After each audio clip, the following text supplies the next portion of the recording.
Ndivyo ambavyo nakusogeza hivyo katika mjadala magazetini, na umetoka kusikia hapa juu ya habari ya NEMC kupiga marufuku swala zima la kelele, na nitakusomea habari hii katika magazeti ya leo. Lakini pia hapa asubuhi nitakuwa naye bwana Pasco Chibara, tutakwenda kuweza kuzungumza naye kwa kina zaidi. Na mimi ni Francis Godwin, na kuhusiana na habari ya NEMC ipo katika magazeti ya leo, na magazeti ya leo ndio ambayo nipo nayo hapa, na mara baada ya habari hii tutaungana na bwana Pasco Chibara hapa. Lakini gazeti la Mtanzania leo, habari kubwa inasema NEMC asisitiza halmashauri kusimamia ukusanyaji wa taka, lakini pia yazitaka kusimamia utekelezaji wa masharti ya vibali vya burudani, yatakiwa kudhibiti kelele chafuzi na kulinda afya ya wananchi. Sasa kelele chafuzi hizi ni katika maeneo ya biashara, ambapo wanasema Baraza la Taifa la Hifadhi za Usimamizi wa Mazingira NEMC imezitaka halmashauri nchini kusimamia kikamilifu ukusanyaji na utupaji wa taka ngumu. Pia imeziagiza kuhakikisha kuwa masharti ya vibali vya burudani wanayoyatoa yanazingatiwa na kudhibiti kelele chafuzi, kulinda afya za wananchi. Kauli hiyo imetolewa jana na kaimu meneja wa uhusiano na mawasiliano wa NEMC Martha Kadhio wakati akizungumza na waandishi wa habari jijini Dar es Salaam kuhusiana na mambo kadha wa kadha. Amesema usimamizi wa kelele unasimamiwa kisheria na usimamizi wa mazingira sura namba 191 pamoja na kanuni za udhibiti wa kelele na mitetemo za mwaka 2015. NEMC ina jukumu la kufanya ukaguzi wa kupima viwango vya kelele kutoka katika maeneo na kuboresha pamoja na kushughulikia malalamiko ya wananchi kuhusiana na changamoto wanazozipata katika maeneo hayo. Lakini pia Kawishi alifafanua kuwa mamlaka za serikali za mitaa zinazo wajibu wa kusimamia leseni na vibali vya burudani pamoja na kuhakikisha masharti yanayowekwa yanafuatwa. Aidha, alisema kuwa OSHA inafuatilia athari za kelele kwa afya za wafanya biashara, huku jeshi la polisi lisaidie utekelezaji wa sheria kwa kudumisha utulivu wa jamii pale panapotakiwa, hasa katika maeneo ya biashara, na kuhakikisha kuwa kelele katika maeneo ya biashara haziwepo. Sasa tunaona kwamba maeneo mbalimbali ya miji yetu, maeneo ya biashara, ukifika maeneo ya biashara, kila duka sasa hivi ni kelele tu za sumu ya panya, chagua urembo 100, huyu maboga, huyu ndizi, kelele chungu mzima. Na manispaa ya Iringa pia ni sehemu ya halmashauri ambayo nasema kama imeshindwa kabisa kusimamia hizi, sababu kelele ni nyingi. Ukifika maeneo ya Miomboni kelele ni nyingi kweli kweli, hata maelewano hakuna. Bwana Pasco, habari za asubuhi? Nzuri bwana Francis Godwin, habari za hapo studio? Hapa ni kwema kabisa, habari ya kwako? Wanasemaje hapo matukio daima? Aisee, hapa tumejaa tele. Ndio. Hebu tukianza kwanza na swala hili, umelisikiza swala la NEMC kupiga kelele, kupiga marufuku kelele maeneo ya biashara. Swala la NEMC kwamba mimi kwanza niwashukuru kwa uamuzi huo waliouchukua. Kweli imekuwa ni kero sana maeneo mengi sana ya kibiashara, na nimebahatika kupita baadhi ya miji na baadhi ya masoko. Kweli hizo spika za dawa ya panya, sijui huyu anauza mitumba, huyu anauza sijui nini, ndizi, huyo anauza parachichi, wengine wanatembeza mpaka machungwa kwenye mikokoteni, lakini wamefunga hivyo vipaza sauti. Imekuwa kweli ni kero. Kwa hiyo niwashukuru NEMC kwa kuliona hilo, na mimi binafsi niwapongeze kwa sababu hata ukipita maeneo ya Kariakoo, sawa, masoko yote ya jiji la Dar es Salaam na maeneo mengine na mikoa mingine kama ulivyosema, hususan huko Iringa na maeneo mengine, kweli kelele zimekuwa ni nyingi sana. Hata unaweza wakati mwingine ukapata ajali kwa sababu ya hizo kelele ni nyingi. Hata kama gari au chombo chochote cha moto kinakuja nyuma, huwezi kusikia kwa sababu ya hizo kelele. Kwa hiyo niwapongeze NEMC kwa hiyo hatua walioifikia. Tukirejea hususan katika halmashauri ya manispaa Iringa ambayo unaijua vilivyo, maeneo ya Miomboni na maeneo mengine tumekuwa tukishuhudia kelele hizi. Kwa kweli, kwa sababu NEMC wametoa hilo ni kama agizo, mimi ninaamini vyombo vinavyohusika na masuala ya mazingira, ninaomba hilo swala walichukulie ni advance ili kupunguza hizo kelele. Kwa mfano kama ulivyotolea maelezo ya hayo maeneo ya Miomboni, maeneo ya Mashine Tatu kwa Iringa, kila mahali ni kelele. Kwa hiyo yani hizo kelele hazina tofauti na uchafuzi wa mazingira, kwa sababu NEMC ni watu wa mazingira. Kwa hiyo mimi nahisi hiyo ni sehemu ya kazi yao kama NEMC, na kwa sababu NEMC wametoa hilo agizo, basi ni waombe wakurugenzi wenye dhamana ya kusimamia manispaa na viongozi wote wa manispaa ambao wanakerwa na hizo kero ambazo zinatokea kwa ajili ya hivyo vipaza sauti, basi kila mtu atekeleze wajibu wake kuhakikisha hilo tamko la NEMC linafanyiwa kazi. Unafikiri viongozi wa manispaa hususan mkurugenzi, watumishi pamoja na baadhi ya madiwani wanakerwa na hizi kelele? Siwezi kuwazungumzia moja kwa moja, lakini mpaka limefikia hapo lilipofikia, ina maana NEMC wameona hiyo ni changamoto.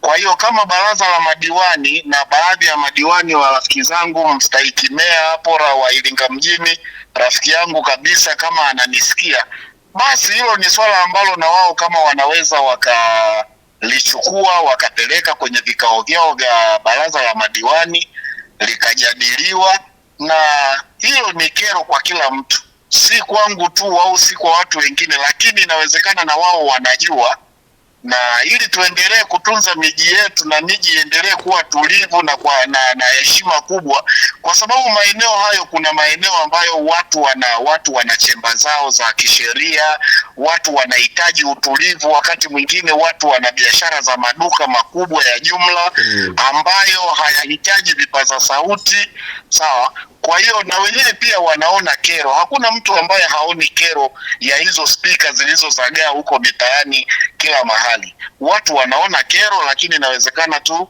kwa namna moja ama nyingine hawawezi kuzungumza. Kwa hiyo mimi waombe wakurugenzi wa halmashauri, kuna mambo ambayo ni ya kisiasa, lakini kuna mambo ambayo yanatakiwa kufanyika kwa ajili ya utulivu wa miji na maeneo mengine. Sasa tukizungumzia baraza la madiwani, kwa sababu asilimia kubwa ni wanasiasa, na inawezekana wanaogopa kutoka front kuwaambia watu kupunguza hizo kelele kwa ajili ya kulinda maslahi yao ya kisiasa. Hiyo pia inaweza isifanikiwe kama NEMC ambavyo wanatarajia, lakini kama wote tukitoka kwa pamoja na tukakemea hiyo hali, biashara ya mtu, biashara ni biashara yoyote inajiuza. Hakuna sababu ya kupigiana kelele. Kama biashara yako umeipangilia vizuri, utauza tu bila hata kuweka hilo vipaza sauti. Usitoke hewani, hebu tumcheki hapa mstahiki meya wa halmashauri ya manispaa Iringa, tusikie wao wanatekelezaje hili na wao kama halmashauri wamejipangeje. Sawa. Tumcheki hapa mstahiki meya wa halmashauri ya manispaa Iringa Bwana Ibrahim Gwada, naye tuweze kumsikia katika hili wao halmashauri ya manispaa Iringa wanajipangeje? Tulishawahi kumsikiliza hapa mkurugenzi, na manispaa ya Iringa ni moja kati ya miji ambayo ipo vizuri sana, miji ambayo inafanya vizuri, lakini katika hili la NEMC wao kama halmashauri ya manispaa ya Iringa wanajipangeje? Bwana Chibala, msalimie mstahiki meya, nipo naye hewani kwanza. Mstahiki meya, habari bwana za asubuhi. Salama, habari za asubuhi. Nzuri mstahiki meya, tumepotezana sana ndugu yangu. Kilimo shambani bwana. Hongera sana. Kilimo ni uti wa mgongo bwana. Kabisa bwana. Yes. Tuko live na Francis Godwin kutoka Matukio Daima. Ameniambia nikusalimie mstahiki meya. Basi kamwene bwana. Kamwene. Na mimi pia nakusalimia mstahiki meya wa halmashauri ya manispaa ya Iringa, Mheshimiwa Ibrahim Gwada, japo huyo Pasco anasema mimi meya rafiki yangu. Mimi natambua wewe ni mstahiki meya wa halmashauri ya manispaa ya Iringa. Unakata urafiki bwana, kwani ukiwa meya unakuwa una rafiki? Sema. Wewe rafiki yangu tu. Wewe ni kiongozi. Kwani ikiwa kiongozi sina rafiki bwana, wewe mzee vipi bwana? Wewe ni kiongozi bwana. Pasco yeye amewahi kwamba bwana mimi meya ni rafiki yangu. Pamoja na kumpa heshima yake kama mstahiki meya. Lakini nje ya umea lazima maisha mengine yaendelee. Kwa hiyo tukitaka kutumia zaidi vyeo, tutawaogopa hawa watu hata kuwafuata kwa ajili ya hizo taito zao. Kwa hivyo wewe rafiki yako? Ni rafiki, ndugu yangu. Kwa hiyo pamoja na hiyo title alionao ya mstahiki meya, hiyo heshima yake itabaki kuwepo, lakini pia ile nafasi ya undugu na urafiki pia lazima iheshimiwe. Wewe kila mwenye cheo rafiki yako? Hapana, sio kila mwenye cheo rafiki yangu. Lakini Ngwada anajua, nilipokuwa katibu wa Chadema wa jimbo la Iringa mjini, anajua namna gani tulivyokuwa tunapelekeshana kwenye vikao kabla sijaunga juhudi. Kwa hiyo ni rafiki yangu kwa sababu tunafahamiana vilivyo. Sasa mstahiki meya bwana, tumekualika hapa asubuhi. Kuna maagizo ambayo yametolewa na Baraza la Taifa la Usimamizi wa Mazingira NEMC kwa halmashauri zote nchini kuhakikisha kuwa inachukua hatua kuhusiana na swala zima la kelele na mitetemo katika maeneo ya biashara.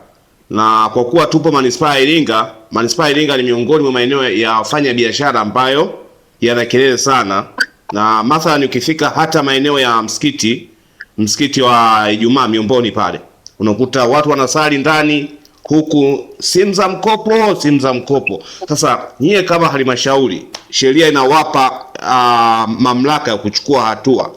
Ni wakati gani mtaanza kuchukua hatua kwa mujibu wa maelekezo ya NEMC ambayo yametolewa?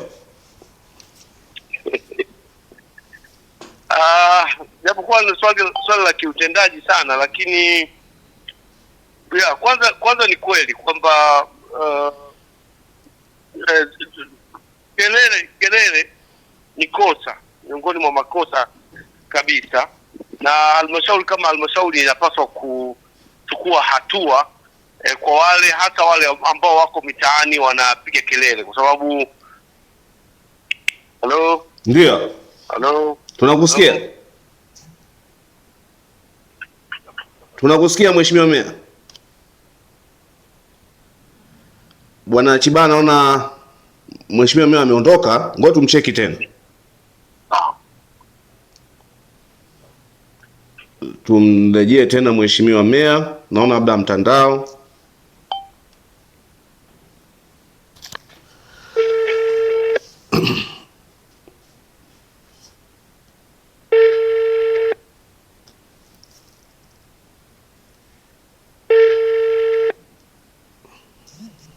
Ndio Mheshimiwa Meya. Hello. Ndio tutakupata. Ndio, nasema kwanza ni kweli. Ndio. Kwamba yametolewa maagizo na NEMC. Ndio. Juu ya udhibiti wa kelele.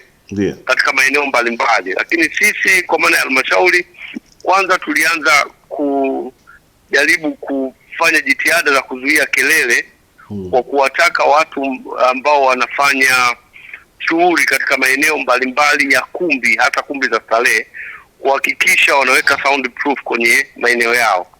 Wako wale ambao wamefanikiwa kulifanya jambo hilo, lakini wako wale ambao wanaendelea na utaratibu wa kuhakikisha katika maeneo mbalimbali hasa kwenye kumbi za starehe wanaweka soundproof ili kuto kudisturb watu waliopo katika maeneo ya pembezoni mwa kumbi zao ama wanaoishi hao.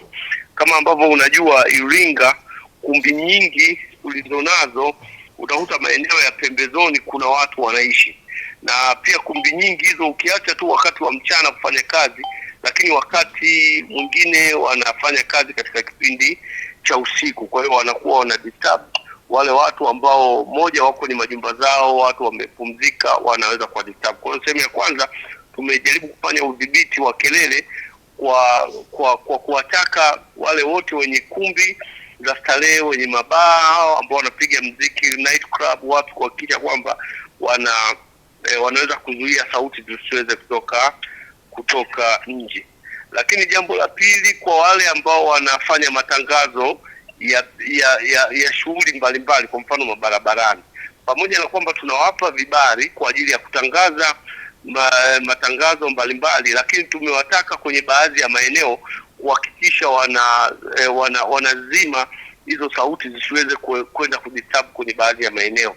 Na yako baadhi ya maeneo ukienda utakuta kabisa kumewekwa alama mbalimbali za kuzuia makelele katika maeneo hayo. Kwa hiyo tumeendelea kuwataka watu hao kuhakikisha kwanza wanafuata tu utamaduni. Kwa mfano, unajua kabisa leo ni siku ya Jumapili na unajua kabisa unapita kanisani, unajua leo kabisa huu ni muda wa swala, watu wanaswali, lakini unapita na vipaza sauti na sauti yako zinashindana na sauti za yule mhubiri ama shekhe ama padri ambaye anatoa mahubiri ndani. Kwa hiyo tumewataka ukifika kwenye maeneo kama hayo hakikisha wanaondoa sauti. Kwenye maeneo ya mashule hakikisha wanaondoa sauti. Lakini ni kweli kwamba wako watu sasa, ukipita maeneo mbalimbali ya mjini unakuta kuna watu kwa mfano sasa hivi nimepita eneo moja, kuna mtu mmoja anauza bagia, amerekodi sauti, anasema bagia moto, bagia tamu, shilingi 100, shilingi 200 barabarani, na kile kipaza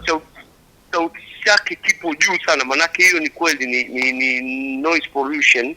Sasa kunatakiwa kufanyika udhibiti, lakini kama halmashauri tunaendelea kukaa ili kuona sasa tutatumia mbinu gani kuhakikisha tunadhibiti vitu hivyo vinavyoendelea katika mji wetu. Sasa nyie kama halmashauri tunatambua kwamba baadhi ya halmashauri kwamba mtu anapotaka kufanya matangazo, mfano matangazo haya ya barabarani ya muziki, kwamba kuna kibali ambacho kinatolewa na taratibu ndizo hizo ambazo na wewe zitofautiani ambazo umezitoa, kwamba kuna maeneo ambayo wanakataza kupiga muziki na kuna gharama ya hicho kibali.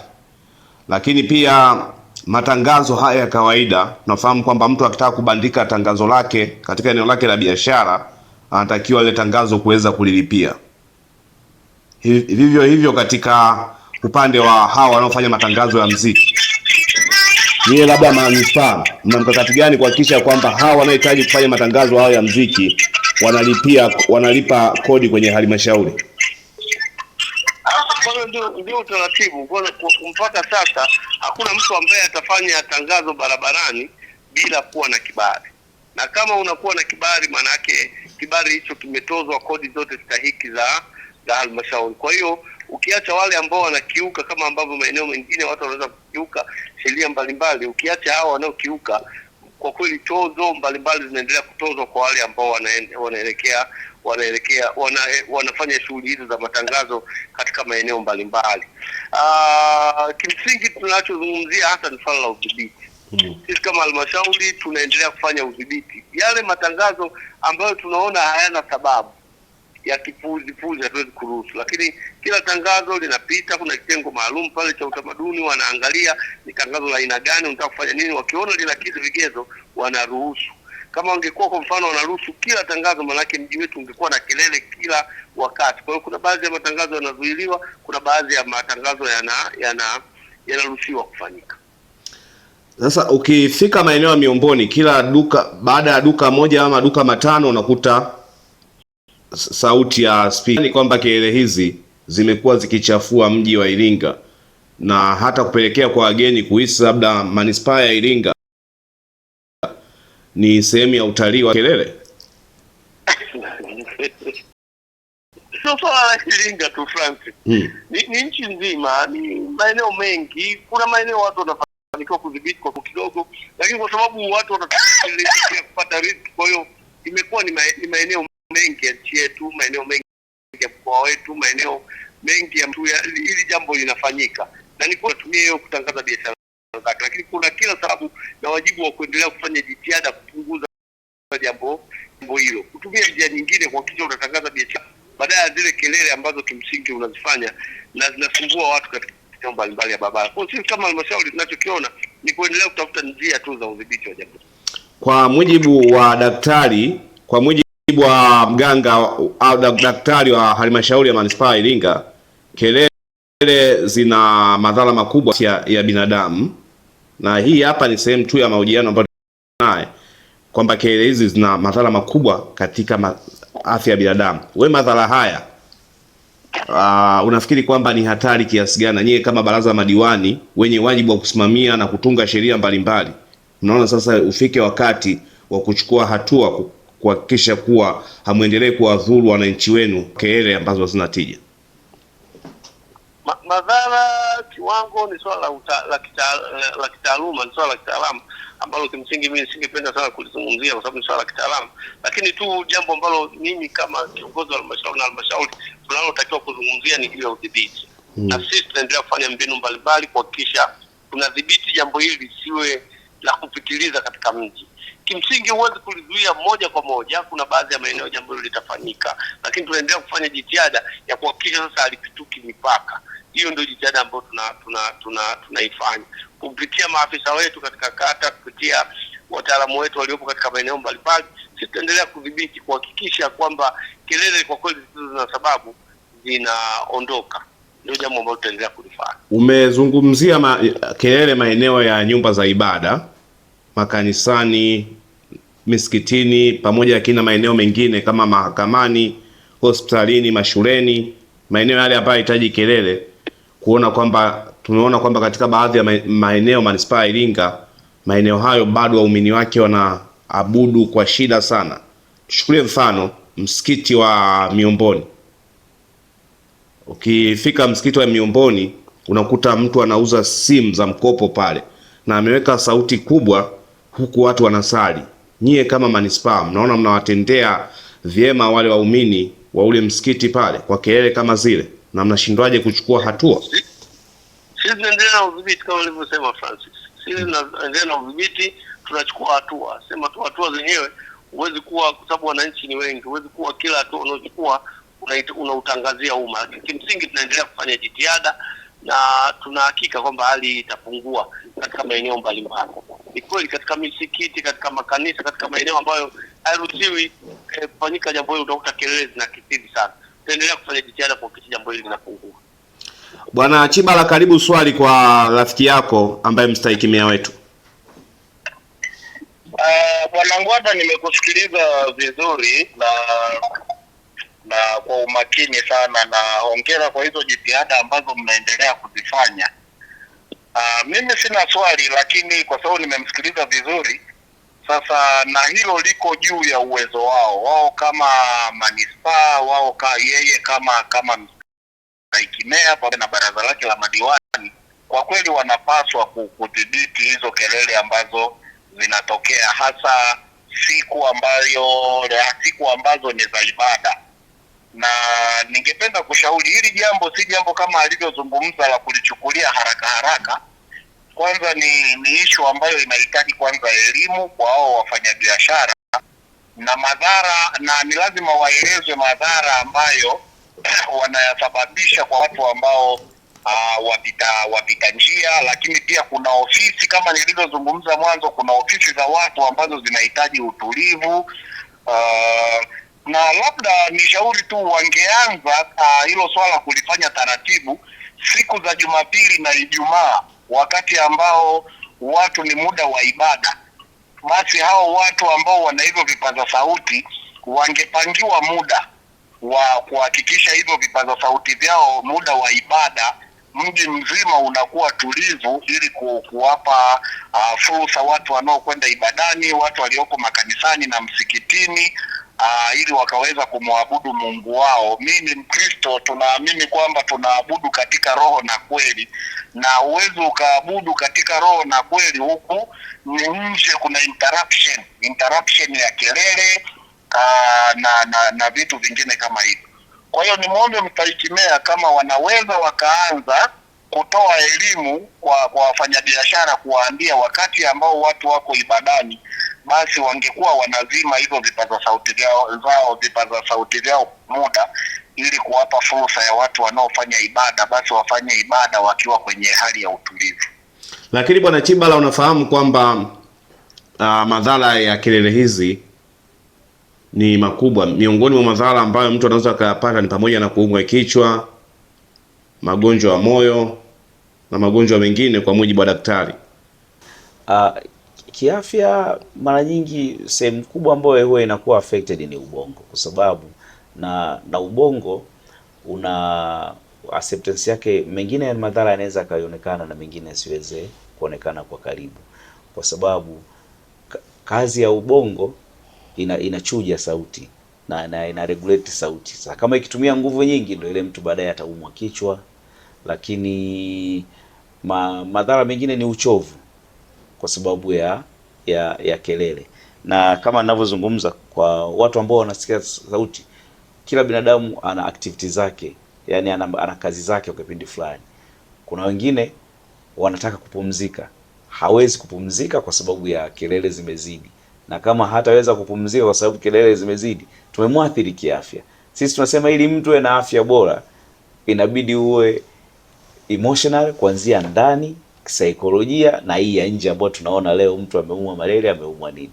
Sasa kama mtu anakuwa yani sauti zinamsababisha asiwe na utulivu, basi ni madhara pia kiafya tunayaita hivyo. Sasa kama maeneo ya biashara ambayo watu wanahitaji kuweza kwenda kuchagua kwa utulivu zaidi, anakutana na kelele kama hizi, unafikiri kwamba hizo mtu anaweza kaja sehemu hiyo ya biashara kwamba niende tena sehemu hiyo kwenda kupata huduma hasa kwa mgeni? Kweli ni changamoto kwa sababu wakati mwingine ukiangalia hasa kwenye manispaa ya mkoa wa Iringa, ni kwamba tuna hospitali moja kubwa ya rufaa ambayo ni hospitali ya mkoa. Na kwa bahati nzuri hiyo hospitali ni kama iko katikati ya mji. Na hata ukiangalia haya maeneo ya soko kuu hapa, fence ya hospitali inapakana kabisa na hapo ofisi za manispaa na hapo garden. Na kama kelele zinaendelea kufanyika maeneo hayo, ina maana inawadisturb mpaka watu walioko hospitali. Lakini watu wengi wanaotoka vijijini, wanaotoka nje ya mji, ni lazima waje washuke Miomboni na ndipo waende hospitali. Kwa hiyo kama tulivyozungumza au kama alivyotoa ushauri Dr. mkuu wa hospitali ya manispaa, ni kwamba ni kweli mtu mwingine ana pressure, ameshuka hapo Miomboni, anataka kwenda hospitali. Hizo kelele zinapaswa kweli kudhibitiwa, kwa sababu sio wote wanao move from one place to another wote wana hali nzuri ya kiafya. Wengine ni wagonjwa, wengine wanatoka hospitali wanakuja hapo kutafuta usafiri ili warudi kwenye maeneo yao. Kweli hilo ni tatizo na linawadisturb sana watu wengi, si tu wagonjwa, hata sisi tulio wazima wakati mwingine imekuwa ni kero kubwa sana kwa wafanyabiashara ambao wanakuwa wanatumia hizo vipaza sauti kwa ajili ya kutangaza biashara zao. Na kwa bahati nzuri nimeshare tu experience kidogo. Kama wiki 2-3 zilizopita mimi nilikuwa Musoma. Musoma wamedhibiti sana hizo kelele. Ni mji mdogo lakini uko very quiet. Yaani wafanyabiashara wa pale wengi hawatumii vipaza sauti, na ukifika Musoma huwezi kusikia kelele za vipaza sauti. Kwa hiyo hili ni jambo ambalo pia NEMC pamoja na watu wanaohusika wa mazingira wakati mwingine kwenda kujifunza kwenye mikoa mingine na waone namna ambavyo, si kwamba Musoma watu hawafanyi biashara, watu wanafanya biashara, lakini kwa utulivu wa hali ya juu sana. Kwa hiyo kwa sababu mstahiki meya anatusikia, ninajua sasa hilo liko juu ya uwezo wao kwamba wanaweza wakadhibiti hizo kelele, na bahati nzuri watu wetu ni wasikivu sana, watu wetu ni waelewa, watu wetu ni watulivu. Kwa hiyo kwa manispaa ambazo zimekuwa na hiyo hali ya kelele kwa wingi kiasi hicho, basi tu waangalie namna ya kuweza kudhibiti, kwa sababu hata ukifika Dar es Salaam soko la Ilala pale, yani ni kelele mpaka unashindwa kuelewa. Si tu kelele, kwa mfano nimepita juzi hapo Miomboni, ukiacha tu kelele za vipaza sauti, kuna wauza mitumba pale, ukishuka hii zebra ya kuingia mashine tatu, wanaimba, vijana wako pale wanapiga muziki, wanaimba, wanatangaza biashara, tena wanaimba kwa sauti kubwa, makofi na nini. Mimi niseme tu, kama mtu ametoka nyumbani kwake anaenda sokoni kwa ajili ya kununua nguo au kununua chochote, hahitaji kelele. Hahitaji kelele, kwa sababu ndio biashara ni matangazo na tunaamini biashara ni matangazo, lakini inapokuwa too much inakuwa ni kweli ni changamoto sana. Kwa hiyo tumwachie mstahiki meya, kwa sababu wamesema watalishughulikia na wataendelea kuwaelimisha watu. Basi hilo tuliachie baraza la madiwani, kwa sababu wao kama serikali ndio wanaoweza wakadhibiti hizo kelele, lakini sisi watu wengine hatuna namna yoyote tunaweza tukadhibiti, ila najua serikali kupitia wakurugenzi wa halmashauri, kupitia baraza la madiwani, wao wanaweza wakadhibiti hizo kelele. Rafiki yangu Jeni, mambo? Afu siku hizi nakuona huna furaha kabisa toka umemaliza hicho kidato cha 4. Shida ni nini rafiki yangu? Shoga yangu Halima, mwenzangu una kazi, mimi nahangaika siku zote, sina hata ajira shoga yangu. Yaani hata genge lenyewe tu sina. Na una smartphone kabisa unaenjoy, afu unasema kazi huna kweli? Shoga yangu, nifanyeje mie? Kuna watu wanaitwa Isadukilo Entrepreneur. Kwani hujawasikia hao? Isadukilo? Ni sahihi kabisa. Kampuni ya Isadukilo Entrepreneur inayojishughulisha na uwakala mkuu wa lipa kwa M-Pesa imekufikia. Nafasi zinazohitajika ni wakala wa mauzo na keshia. Sifa za kijana anayehitajika awe amehitimu kidato cha 4 ama zaidi, awe na miaka kuanzia 18 na kuendelea, awe na simu janja, smartphone, na awe Mtanzania mwaminifu, awe na namba ya NIDA ama kitambulisho cha NIDA. Kumbuka, ajira hii ni kwa kijana yeyote ndani ya mikoa yote ya Tanzania. Tuma maombi yako kupitia barua pepe ya isadukilo@gmail.com ama WhatsApp au kupiga simu namba 0757922555 au 0795742927. Pia waweza kufika ofisini kwetu, tupo jengo la Embala Sasa mjini Iringa, mkabala na hazina ndogo. Halima rafiki yangu, hakika Isadukilo amerejesha furaha yangu. Habari ndo hiyo ndugu yangu. Habari ni Isadukilo Entrepreneur, ajira nje, fursa kiganjani mwako. Karibu Iringa, karibu LM Lodge. Hapa ndipo penyewe. Vyumba vyetu ni kiwango cha gharama nafuu zaidi. LM Lodge hapa ni free wifi, kifungua kinywa zaidi ya nyumbani, maji ya moto wakati wote, parking ya uhakika na ulinzi kama jeshini. LM Lodge tunapatikana Kichangani, Iringa mjini. Tupigie simu namba 0745820310 ama 0678886657. LM Lodge, hapa ni comfort zone. Unaweza kuwa umefika Iringa mara kadha na ukawa unatafuta mahali ambapo unahisi moyo wako unaweza ukasikia vizuri zaidi. Sasa hapa Iringa mjini ukifika mkabala na stendi kuu ya mabasi ya zamani, utakutana na jengo refu. Hilo jengo si mahali pengine popote, hapo ni Lumilo Classic Hotel and Tours. Hapo ni mahali ambapo utahitaji kupumzika. Kuna nafasi za kutosha, vyumba karibu 80, lakini huduma za kwake ni nzuri na ni rahisi tu hapo kama una shughuli zako za mjini kutoka kuingia, na usina gharama nyingine yeyote, na ukahisi kwamba maisha yako mazuri sana. Nikwambie kitu, life is beautiful. Staying is believing place in your hearts. Karibu.